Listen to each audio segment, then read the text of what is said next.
Hello and good afternoon. Welcome to another Friday's digital lunch organized by the European Campaign Playbook. My name is Sebastian. I will be your host today.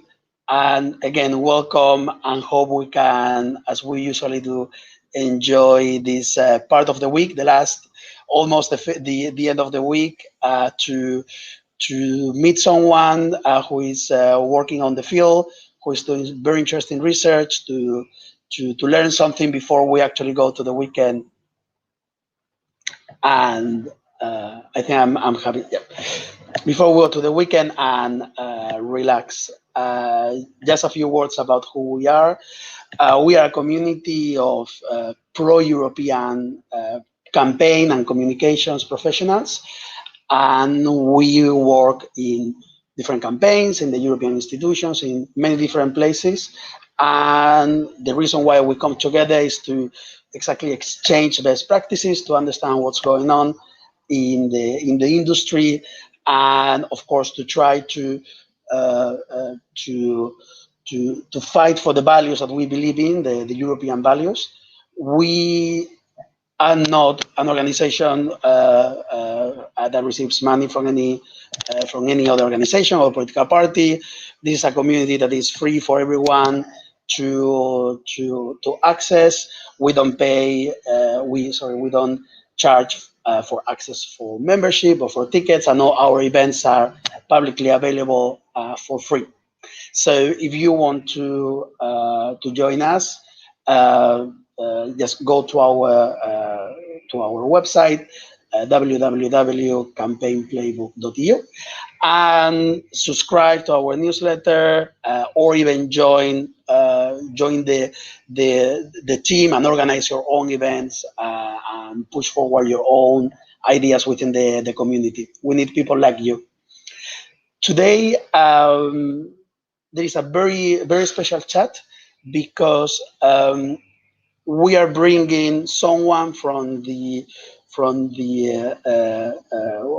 a research background, someone who is thinking very deeply about the topics that affects us all, and taking a longer perspective. Usually, we in campaigns we are always working day by day, week by week, and sometimes it is good to pause and to have a chat with someone who is looking at a very critical issue for us that we see every day in our campaigns, which is the rise of populism.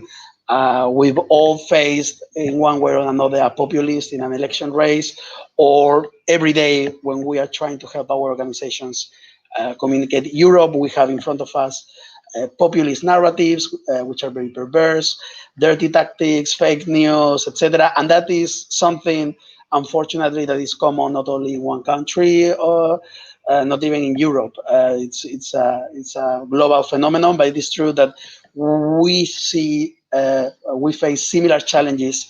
The members of our community who are campaigning in Spain, in Hungary, Poland, etc. So to help us understand better this phenomenon, we have invited José Javier Olivas, who is going to appear now on the screen. Hi, José Javier. Hi, Sebastian. How are you doing? Doing fine. Thank you for joining us today. Just very briefly about you, you are currently conducting a research on a comparative research on populism and secessionism at the distance National University of Spain, the UNED. We met each other during our previous institution, or the institution that we were in different capacity. I was a student, you were a researcher and a lecturer at the London School of Economics. And when we first met, I remember that you were already touching this very important topic of populism at a time when probably most people were looking at a different direction, and you were one of the very, very first who was touching on that topic. So it's great to have you here to learn from you, to listen to you, what you have found as part of your research, and what things, especially Jose, we can implement right away in our campaigns. So I think you have how this is going to roll out. You have a presentation to share with us. I'm gonna give you the floor. Take your time, and then we will have the last part of the chat. We will do a Q&A. We will take questions from social media, and some people may also join us on the stage. So please take it away. And I think you need to share your. Yeah, I'm going to share you my screen. Let you know that I mean, I've been working on populism for a few years, but I'm not among the first people studying populism. There were many other people before me that were working on the field. But it is true that in the last 3-4 years had become even more prominent than before. And I'm still working at the LSE as well. So I'm research associate in LSE Ideas, which is a think tank that does a lot of work also linking academia and the world of practitioners and politics. So yeah. So do you see now the screen? So what I'm going to be talking today, I hope is of your interest. So I'm going to add a few theoretical comments, and then I guess later in the discussion, Sebastian or the people in the audience, they may ask me more specific questions if you're interested. But I think it's important first to clarify a little bit what we're talking about. This is one of the main issues with the problem of populism. So this is a little bit the plan of today. So I'm going to send you some definitions of the concept of populism. Then I will be explaining why it's so difficult to understand and to study populism. I will be then deconstructing the concept of populism in different dimensions. And next, I'm going to be using the same dimensions. I'm going to be describing what are the main challenges that populism pose for democracy or for pluralist or liberal democracies today. And I will finish with a couple of comments on the interaction between populism and crisis, because we are now in the context of the coronavirus pandemic, and we've seen that some populist groups have been very active. Not all of them, but some have been very active, and I think it's something we should think about. So yeah. One more thing is, like, if at some point you want to interrupt me, or you just let me know, or if something of the connection doesn't slows down or something, just let me know.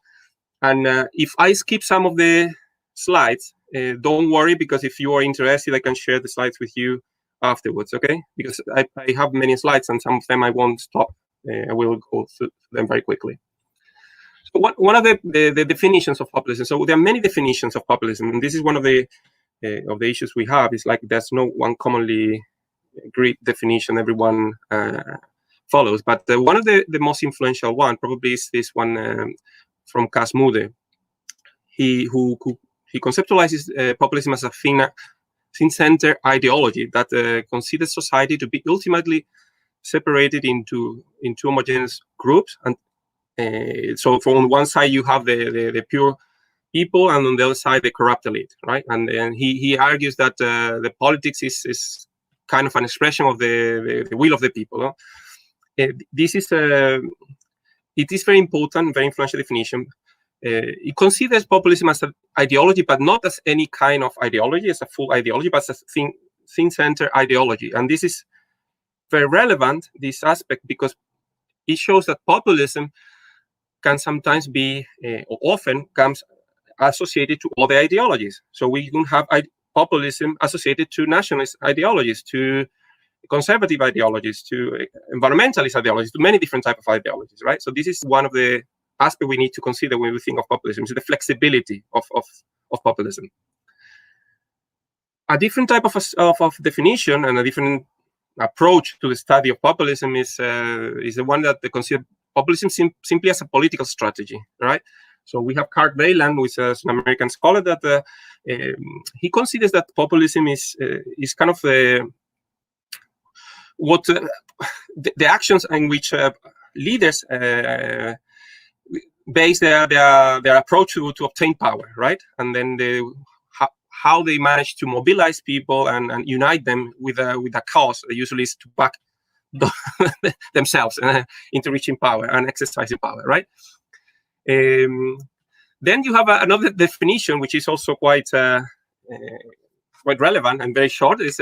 So populism would be democratic illiberalism, and this is also very relevant because sometimes we listen to people saying, "Well, this is a populist party," and they're referring to parties that are not populist; they are extremist parties that are not even democratic. So when in academia, at least, when we talk of populism, we are within the domain of democracy. So it's a different understanding of democracy, not liberal, not pluralistic, but still populist claim that they are Democrats. Okay, and this is important. There are other definitions, there are other approaches to the study of populism, very relevant as well. The discursive approach. So populism would be a discourse, the performative approach, or the stylistic approach. The populism is a performance that leaders do, but I'm not going to go deep into them. I just want to show you one other conceptualization, which looks a bit complicated, but this is from Ernesto Laclau, which is a prominent political philosopher, that was studying closely, because he's Argentinian, was studying closely Peronismo, and he developed a whole theory of populism. And I've tried to capture in this graph a little bit his writings, which are not easy to interpret for people that are not into political theory.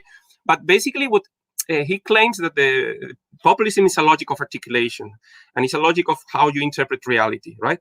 And it requires to have a frontier, an internal frontier. So people tend to establish a frontier that would divide the us, the people, we, right, from the other. They, the elites, the migrants, whoever we think are different from us and don't belong to the our group, right? And what is interesting here is like he calls this like the change of equivalence, and he talks about populism is built through a change of equivalence. And this equivalence, what it means is like populists don't claim that everyone is equal or that everyone has the same problem, but they claim that our grievances or demands or criticisms are equivalent. So that's a way to bundle together or to group together people as victims of the elites or victims of the migrants, or the cosmopolitan conspiracies, and in a very effective way, right? So this feeling of having grievances which are equivalent to those grievances of someone who's different different character sociologically and politically, this is one of the tricks that they use to attract support, right? Now I'm going to move a little bit forward, and we can come back to this if you find it interesting or you have some questions. But I'm going to go to the problems. Why? I mean, I already hinted at some of them. Why it's a bit difficult to operationalize, to conceptualize populism. So on the one hand, we have these disputes that have been there since the late 60s on what is populism and how to study, how to conceptualize it, whether this is a movement, this is ideology, a discourse, a performance, strategy. So that's one of the problems. But then you have the problem also of conceptual stretching. It means like people have been attributing the label populism or populist to many different type of groups, a different type of movement. And it's also part of our responsibility from academia. Many academics have also misused or abused or a little bit blurred the boundaries of the term, and some of them do it openly. Like, I mean, we have like Danny Roderick, like for example, saying that populism is a loose label that encompasses a diverse set of movements. Right, that's it. So basically, populism is anything I want to call populist. I put here this image. It comes from the Atlantic, which I think it's an article that was criticizing the abuse of the term populism, which I will come back to that later, which is problematic from the point of view of academia, but it's also very problematic from the point of view of practitioners. And then I'll try to argue that later. We need to be more specific and not to attribute the term populism to anyone we don't like or we just are opposed, right? Another problem studying and understanding populism is the overlapping nature of the concept. As I said earlier, populism can be characterized as a thin ideology. So this means that comes often intertwined with other types of ideologies, and for example, nationalism. So often we don't know where the boundaries between nationalism and populism are. It's very difficult. Some academics, we are trying to disentangle them, but sometimes it's still relevant. Same thing, populism often is confused or is equated to demagoguery, and that demagoguery is populists use demagoguery usually, but that doesn't mean that demagoguery and populism are equivalent terms. Populism goes beyond demagoguery, okay? And there may be populists that limit demagoguery in some cases as well. Then we have another aspect that people sometimes skip, is that we have a kind of two sides of populism. So we have the supply side, which is what the politicians, what politicians or media reflect. So this is what is written in political manifestos, in communications, speeches. And on the other hand, we have the demand side. It's like the attitudes of the people, the beliefs. So are citizens populist? To what extent they are populist? And these are things that they need to be also dissected or studied apart. We don't know exactly yet. We cannot prove completely whether the vote for populist parties or parties that are classified as populist are always linked or mainly linked to some attitudes or not from the voters. Okay, so that's also important. And then we have another thing that we often forget is the populism is a matter of degree more than a matter of nature. I mean, some scholars still operationalize it as a dichotomous variable, either you are or not populist, but increasingly we in academia we start to understand populism as a gradient, right? And then we need to acknowledge that there may be populist parties that are more populist or which have some dimension of populism that are more prominent than in other parties. And also that there's mutability. So some populist leader may be less populist after they reach power, or the other way around. Or some non-populist parties or non-populist leaders may engage into populist strategy, and either you want to claim they are populist or not, but they are doing or they are using a populist discourse, right? So this is also important. And then, I mean, I don't have to tell you because you probably, if you listening to this, you come from different countries, and you may all have your fair share of populism at home. But yeah, there are varieties of populism, and so you have populist parties that are very different from each other. And I'm just here putting up an image. So what do these leaders have in common? Well, ideologically, if you think about it from a right-left point of view, here we have leaders that are considered left and leaders that are considered right-wing. But they still have some things in common that I would like to show you a bit later when I'm dissecting the populism. So that makes also the concept difficult to study, not only because the political proposals are very different. If you compare Podemos with Duterte in Philippines, obviously don't have the same conception of society, right? But they still have some commonalities in terms of an underpinning logic of interpreting the world and the political domain. Okay, and this is what I'm trying to show you in a bit. Well, this you don't need to look at this. This is confusing. This is just one of the biggest studies on populism. It's a large-scale expert survey, just to show you how populism is a matter of degree. This is by Pippa Norris. You don't need to see, it's actually very blurry, so you cannot see. If you're interested, I will give you a link. But just to show how you can see that there are populist parties on the left, populist parties on the right, populist parties that depending on social liberal values and a large variety. Similarly, I have another graph here, but this is a different study. The similar approach also shows the variety of populist groups in different countries. Just to show you that it's not as clear. It's not like a populist parties can be easily identified and say, well, this is a populist party or this is not. And it's very difficult to establish what's the threshold. What constitutes the barrier that once you pass through that barrier, you can be called populist or not. But this is debatable, okay? So this is a bit, the reality is more complex than the narrative. Well, now I'm gonna go on and go a bit to the core of the presentation, which is discussing a bit about the core dimensions of populism. So after I've been working on this for many years, and this is kind of synthesizes the main conceptualizations by the most prominent scholars in the field. So this is a way to classify populism. It doesn't mean it's the only one, and many other people have suggested alternative dimensions of populism. But I think this group kind of sums quite well what has been written out there in the literature.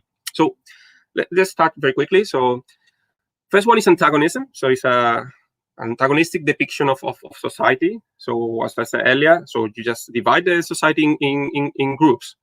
And usually this antagonism is also reflected in anti-establishment attitudes and calls for radical change. So it can be criticisms to political parties, to the elite, to the constitutions, etc. The second dimension, and this is very important, is the moral dimension. So populism is not just about antagonizing the other, it's also about delegitimizing the other, about establishing a moral hierarchy in which populists claim the upper ground and try to not only criticize their opponent, but they try to turn them into enemies of the people, into traitors, into enemies that are not worthy adversaries. So they should be. This question of whether they should be participating in political dynamics, and this is quite important as well.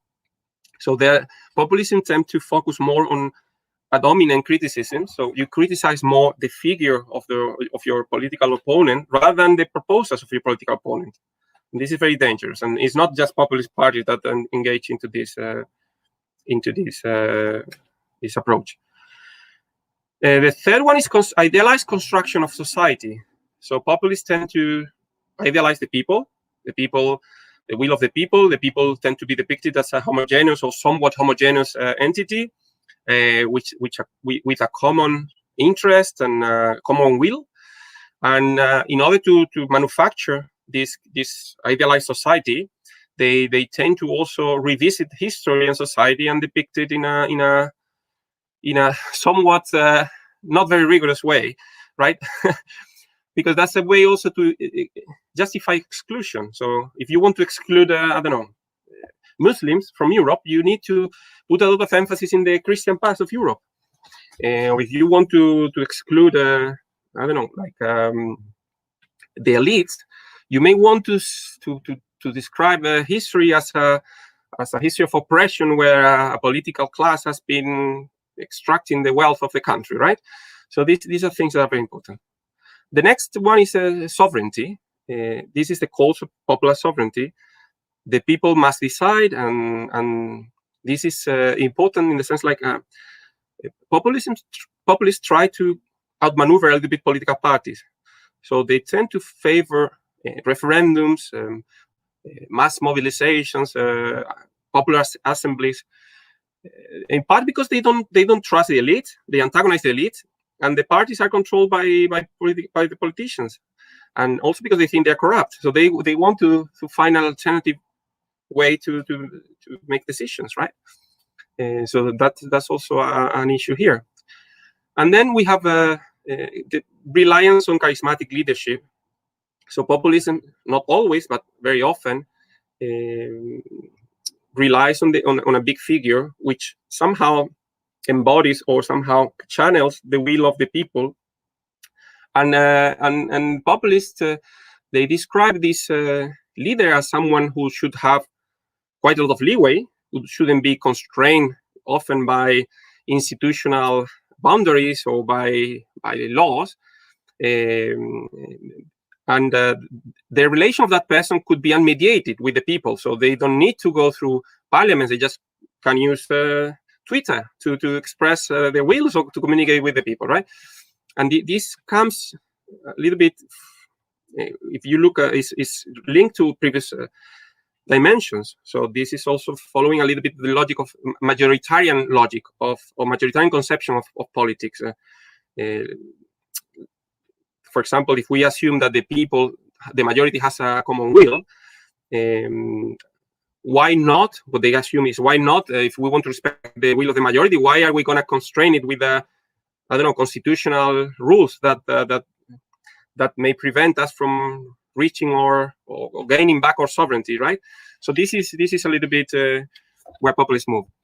Just move forward. This is, you don't need to read this, just to show that all these dimensions are intertwined. They interact, and there are many empirical examples of that. And we encounter, when we study populism, we try to classify and separate these dimensions. It's very difficult, and sometimes they come together. So I'm going to just show you very few examples of the work we're doing. Yep, this is like a comparison of political manifestos of Vox.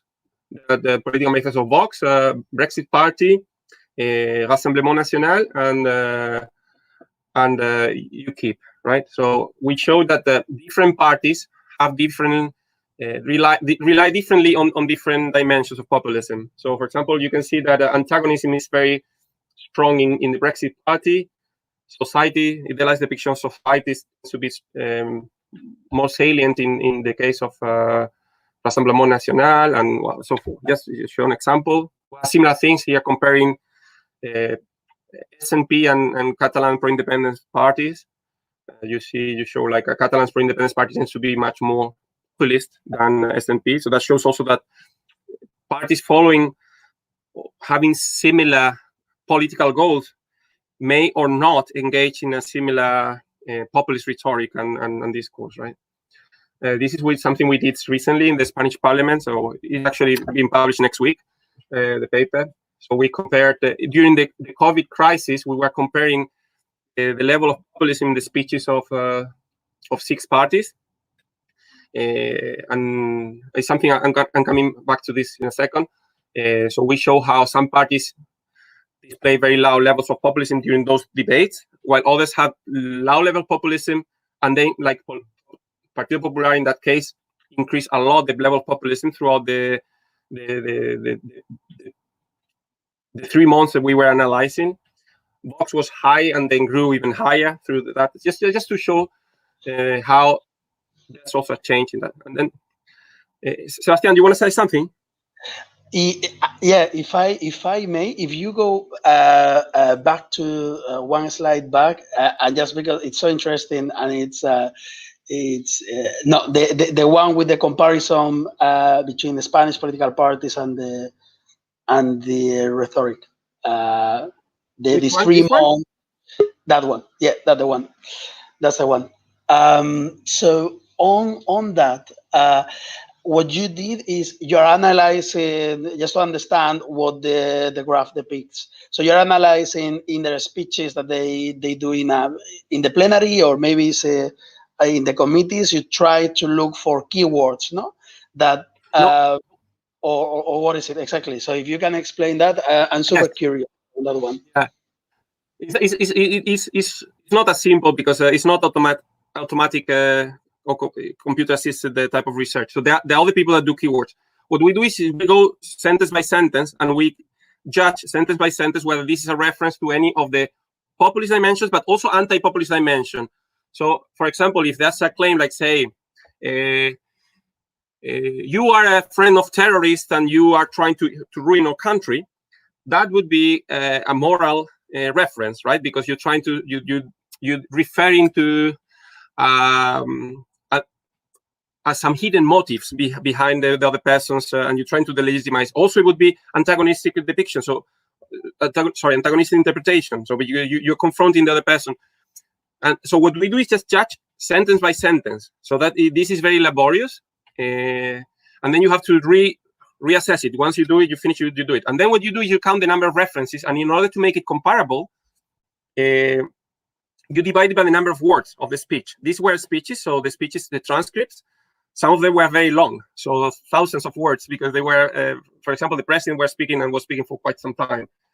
And then you compare. But you also look anti-populist references. I didn't put it here not to bore you, but there are also, for example, Partido Popular have quite a lot of anti-populist references, which means references in terms of plurality. So because in particular, the first session was about, this was a session about whether we should extend the state of alarm and the lockdown in Spain. And in the beginning, most parties were supportive of the government, right? So the tone was much more supportive, it was conciliatory tone. And they were actually inviting to collaborate and offering help. I didn't put it here, but so Partido Popular had a high anti-populism that day. The problem is like 2-3 months later, and in our paper we argue that was because of a contagion effect from Vox. Partido Popular changed the approach and started to confront the government as well, and used some of the references also that Vox was using. This is something I'm coming in a second. And we did the same with other parties, okay? But we do also qualitative analysis on the side. So we not only count references, but also look at the themes and try to identify what are the patterns and what are the main narratives that they tend to use. So very quickly to the threats. Some of the threats I've already referred to, but I'm going to be looking at very simple threats that you probably will all have witnessed. So when it comes to antagonism, one of the problems of populism is like political opponents are termed as enemies. So that undermines a little bit the capacity to entail into constructive debate and to amend law. So usually it becomes like a yes or no type of a binary approach to policies, right? And this is problematic.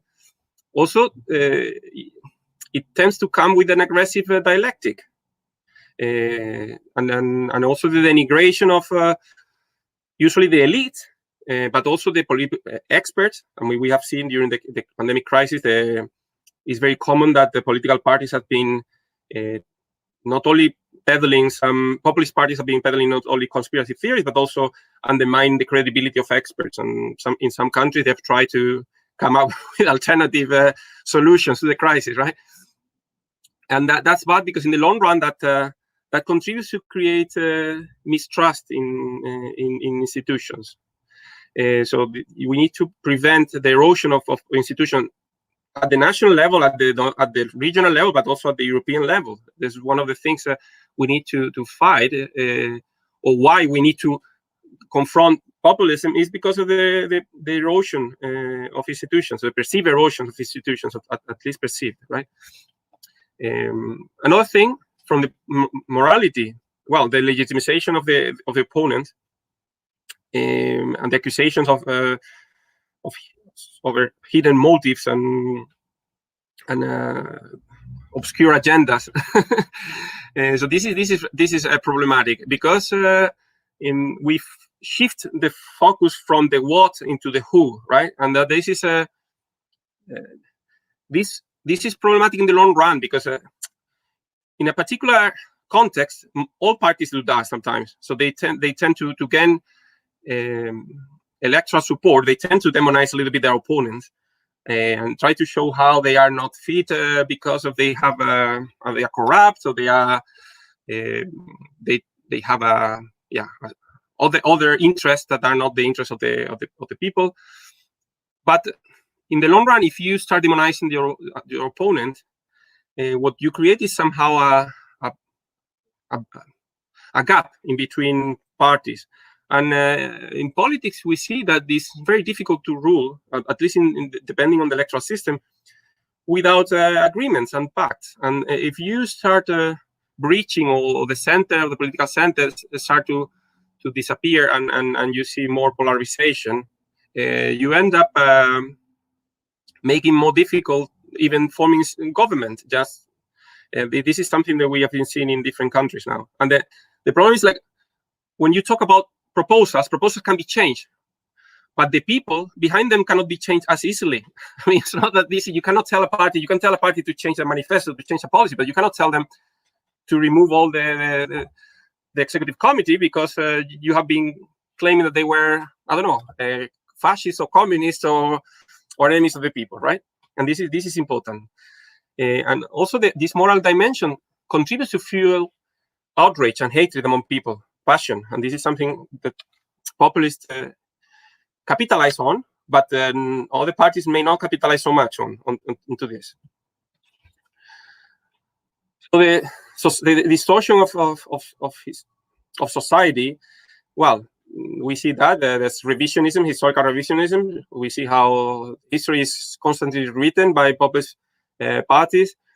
And then the very dangerous thing some academics point at is that because you have an ideal people in your mind that you try to sell, the one you represent as a populist, the actual people, the empirical people, the people that are there in the street doesn't fit your idealized notion. So what you do is like you need to take these people out of the people, right?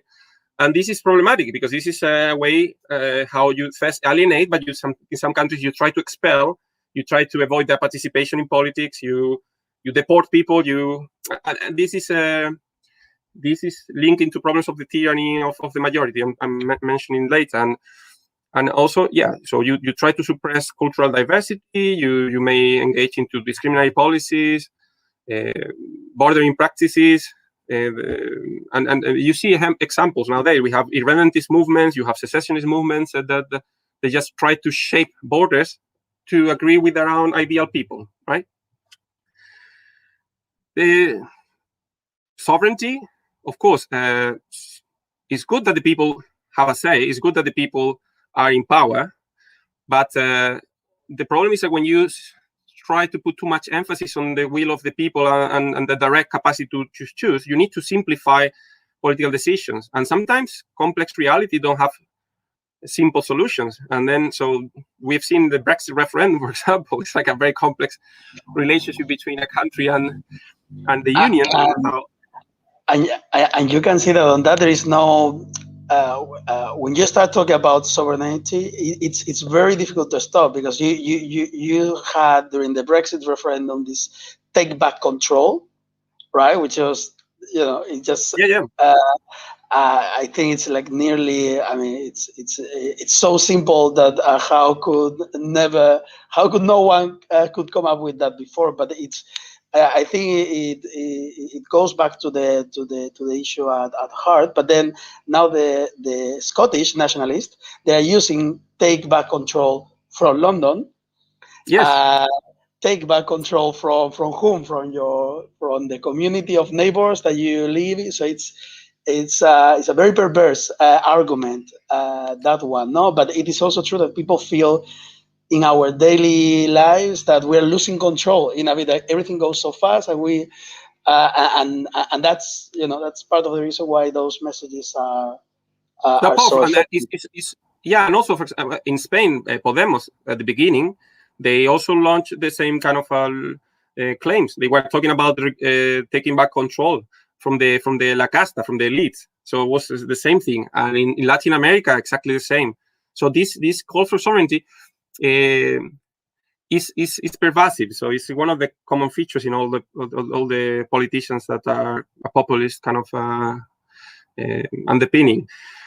So the thing is like take back control already assumes that you lost control, and it's true that one of the things is populists sometimes are good at diagnosing problems. So they're not completely wrong. Sometimes they diagnose problems that exist. The problem comes a bit in the solutions they propose to address these problems, right?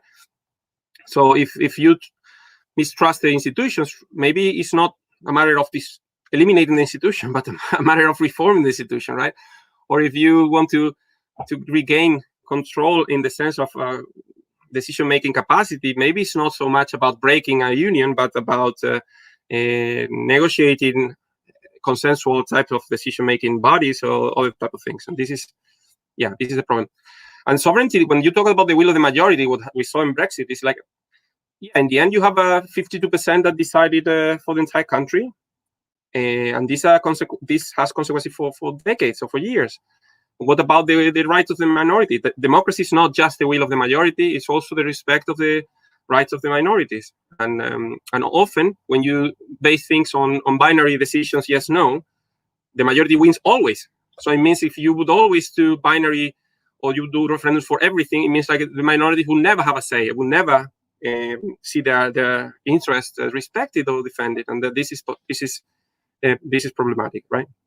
And we say that these calls for sovereignty have been a tool to undermine the credibility of supranational institutions. And you in Brussels, you must see that very often. And just finally, the leadership dimension. So one of the clear dangers is like too much concentration of power on the leader. That goes a little bit against the separation of power, which is principle of democratic pluralism. But also because sometimes these leaders end up believing a little bit their own their narratives, and they do believe that they know better than anyone else, and they stop listening to experts, to their colleagues, and I may add that this is it's everything that you've listed there, but there is one thing which is to enter in a state of paranoia. And you can see that, for example, in the case of Poland, no? That they believe that there was a complot of Russia to kill the brother of the president or prime minister. I can't remember right now. No, so they really create all this parallel reality, and the leaders themselves, they believe it. They think they are they are the target of an international conspiracy, for example. No, is that also? Yeah, because it's also it links to the antagonistic depiction of reality. So you think people are just your enemies. So they just consider Russia not a country that has conflicting interests, but as an enemy. And then they also consider Russia morally completely discredited. So it means like it's an evil enemy. So what can you expect from an evil enemy? The worst thing, right? So you don't even start to listen to the potential explanations. I'm not saying that this was not the case. I'm just saying, in general, populist attitudes, or people that have this kind of populist attitudes, are more willing to buy conspiracy theories, are more willing to buy radical depictions of the other that are without any nuance. This is something we are now studying. We're studying with psychologists. I show you what we do when we study manifestos. We also are doing now surveys, and we interview people about how they perceive reality, how they perceive the other, whether they think minorities are a threat, and this is something that is a field. This interdisciplinary study is growing now, but it's recent, so there's not much now, and we're working on that now. But it's something that I think is going to give a lot of grounding to the theories that we are developing now, and that would help us understand better ways to face populists. Because you need to understand, if you want to face populists and their strategy, you need to understand them, but you also need to understand the people they're addressing. And this is something that sometimes we have forgotten about. And that's why Brexit was so successful, is because they were playing on real fears of the people. I mean, they exacerbated the fears, but the fears were there, right? I've been doing research on Brexit as well, and they just managed to shape the narrative to fit their political interests. But it is because they were listening to the people there, and then they somehow shaped in a way that the way it was. Yeah. So, and then this is like, if you have this kind of populist leaders, then you tend to have also U-turns in policy, because if you do very radical changes and the next leader is also a populist guy who wants to differentiate herself from the other, you just change policy, and this is not very good in the long run. It's problematic in terms of international relations in particular. So we've seen in countries like you don't know how to separate the interests of the party or the leader and the interests of the country, and they are equated, and whoever opposes the leader is is labeled as a traitor, and there's a lot of peer pressure and that limits dissent and can create some dependent dynamics where there's no contestation, there's no plural views, right? Just the last before the conclusion, the last slide is this. I want to say this is important about populism and crisis. So the literature, I mean, we all have seen, populism thrives and emerges usually in times of crisis. There are many studies that show that crisis of representation, of trust, economic crisis have led to the emergence of populist parties in Latin America, in Europe. For example, in Europe, we can see the crisis, 2008 global financial crisis. From that point on, we saw the emergence of some populist parties in Southern Europe, like Syriza, Podemos, Movimento 5 Stelle.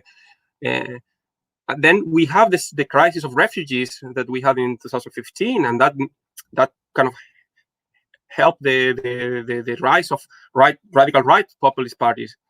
So this is something we know. But what is also important to know is like populism is not just a consequence of crisis. Populism is also a cause of crisis. So what some studies are showing now, and some authors are arguing, is that populists try to recreate, to magnify crisis.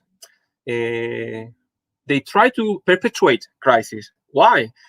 Because crisis allows them to, it's an opportunity for them to blame their political opponents. It's an opportunity for them to justify their radical measures, right? So populists tend to enjoy the state of constant crisis. And this is we have seen in the study we just did with Vox in Spain. So they were trying to turn an economic and health crisis into a political crisis. And sometimes they're very successful at doing that. And the good thing is for them is like if they're the first creating the crisis, they kind of set the agenda for the crisis. So if you are trying to convert the crisis, the coronavirus crisis, in a crisis of liberty and freedom, let's say because we are in the lockdown, and then you say, well, they are imposing the face mask on us, or they are imposing strict. If you're the first one bringing the theme to the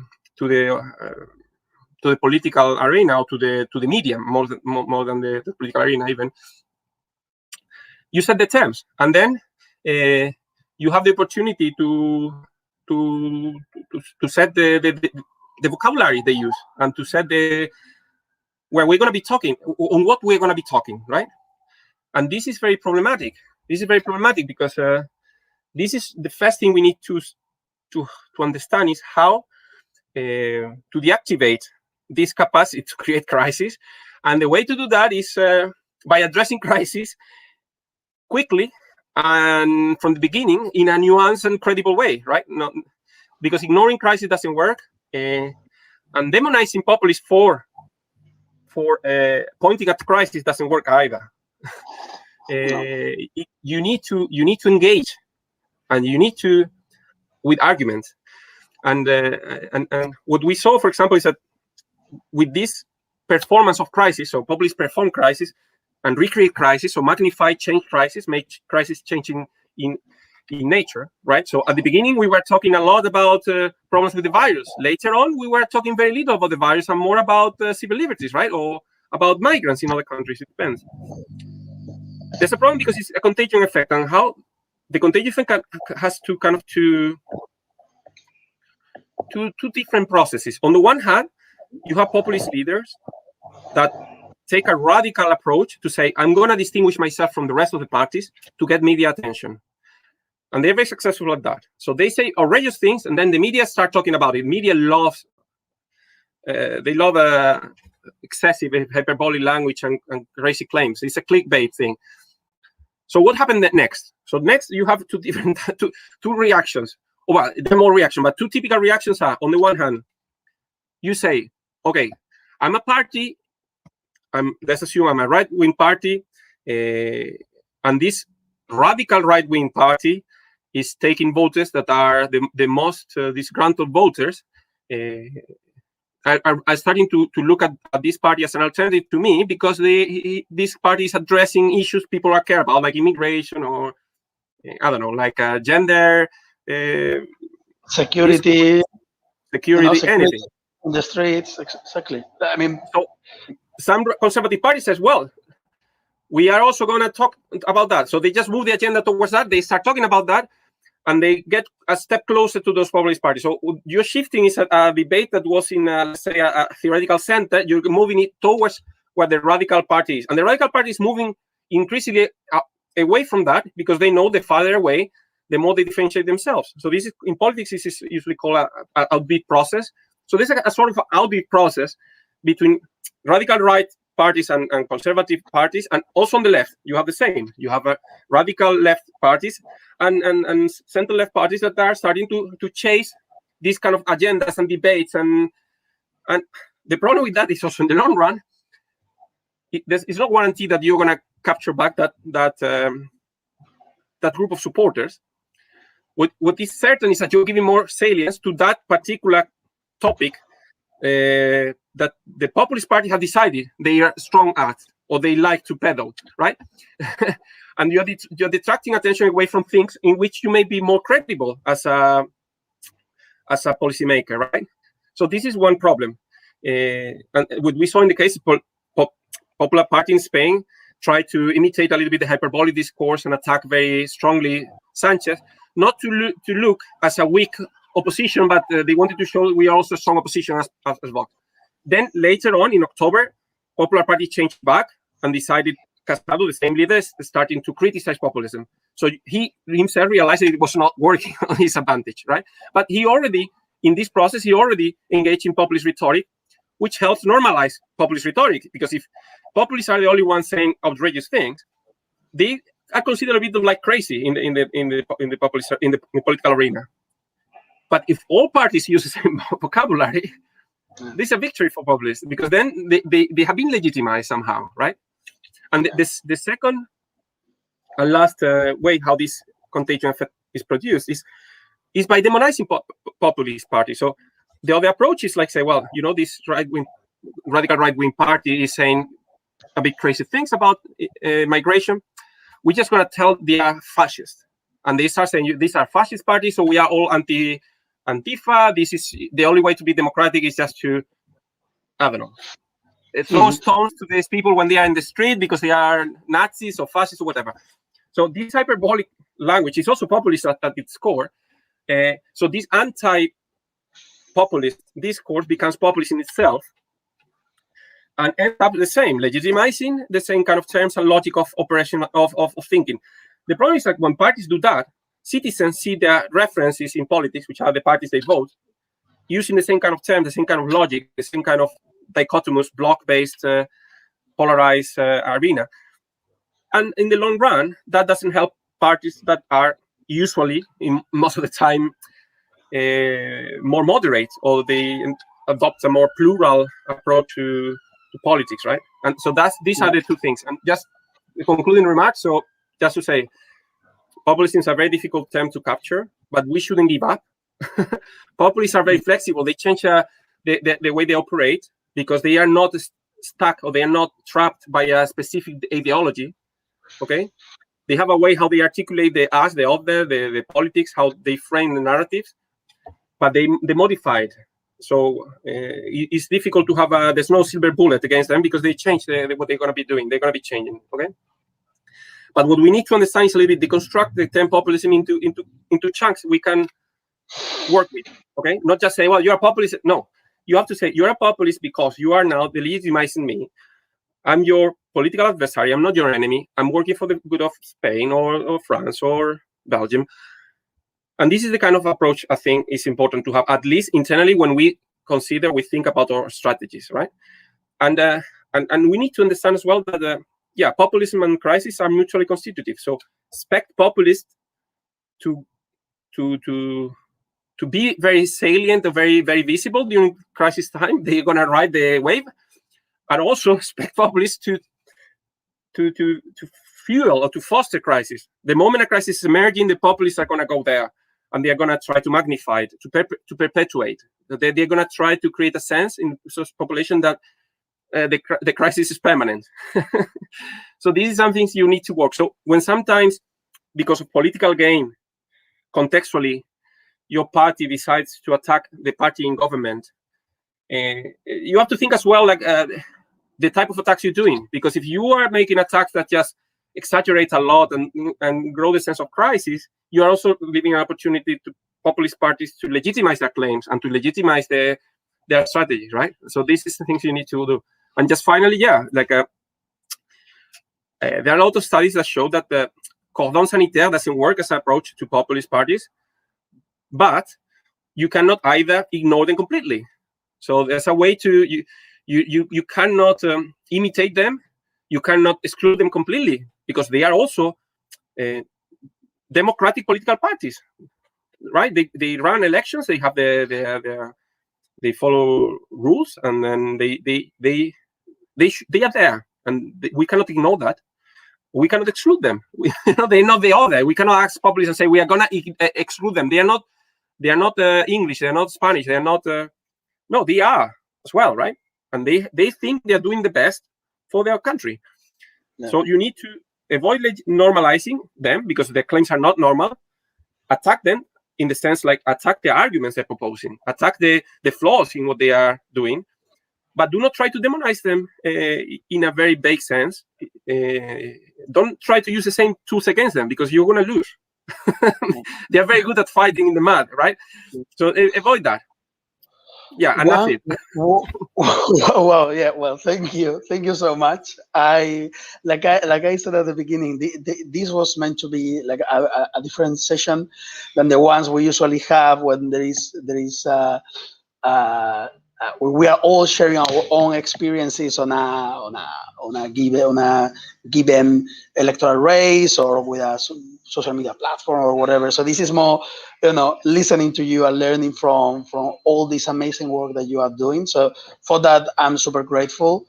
And I'm gonna pick. There are a few questions, but I'm gonna just pick one from social media, and then I have just one.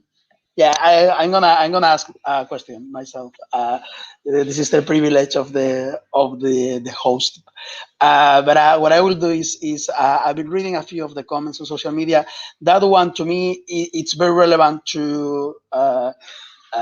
Probably you have an answer, but it's very relevant to my, on a daily basis. And I think it touched upon what you just said. So it's from Feeling Good People on YouTube. And he or she mentions the fact that on social media, they are very unorthodox. Let's put it this way. They're very quick at adopting new tactics, new techniques, and they use, in the case of humor and the use of memes, for example, and that person also mentioned memes. What would not be acceptable in a centrist liberal party or center right, center left, it is completely accepted in the fringes, no, and also in this case by the far right. I remember.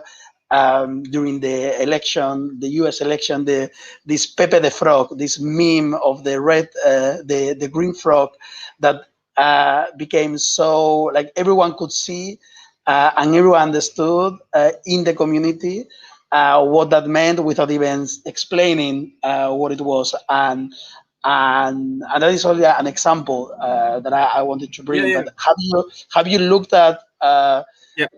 Because you're looking at how they express themselves in the institutions, which may be a little bit more constraining, but have you looked at their behavior online, for example, and the use of humor, for example? There are lots of, we are aware in academia about the how important social media have been for populist parties. And this is something like I was participating in a it was a transversal project across many countries in Europe, and one of the conclusions for the project was like mainstream parties need to also engage in social media. Doesn't mean that they need to do exactly as populist parties do, but they do really need to take media more seriously. In the case of Spain, for example, the parties that have more media presence are Vox and Podemos. They are the two populist parties, right? So, for example, Abascal is the leader, Spanish leader with more followers in Instagram, and Pablo Iglesias just resigned from his position, was the leader with large difference of more followers in Twitter, right? So we are aware, and we are developing tools to study Twitter, and not only political scientists and political sociologists, but also people in media and communication studies are increasingly doing work on populism. So there are many works. Yesterday I was reading a paper on, last week it was a presentation in a panel. I was presenting my work. There was someone presenting work done on how parties use Facebook to convey messages and narratives. And I participated helping a researcher from Universidad de Alicante is coding tweets in Spain. And so sometimes you identify what are leaders in Twitter that associated to a party or to a political movement, and then you count, you see the retweets. And this is in Spain, for example, the case I know the best is very clear. For example, Vox was a party that was founded in 2013, and they were not doing very well at all at the first few years. It was only 2018 that was the first time they started to get seats in a regional parliament in Andalusia in December. And that coincided with the moment when they started being more visible. And in part is because they were in contact with people from the radical right in the US. So they were inspired and they were supported in how to use media by those people. They also adopted from them some of the narratives. So Vox before you rarely talked about so much about supranational institutions, rarely talked about Soros, rarely talked about those kind of issues. Now Vox is following a bit closer the radical right populist playbook, let's say. And the use of media is crucial. But it's not only social media, it's also traditional media. And the responsibility there is also from a responsibility it's also up to journalists to be aware of this. So to deactivate populism, you need collaborations for journalists, because if journalists go and send reporters every time a populist leader says something outrageous, populist leader will continue to say things outrageous all the time. And people in the street will start listening ideas or have ideas that may never have considered earlier if they would have seen that and start sympathizing with those leaders, And and you mentioned actually it was quite interesting that not only Vox but many of the political parties in Europe, that they started to follow the populist playbook that was being written by the Trump campaign, but also before Trump. I mean, I think Trump was more the symptom, no? It's of something bigger that is it's undergoing in the US.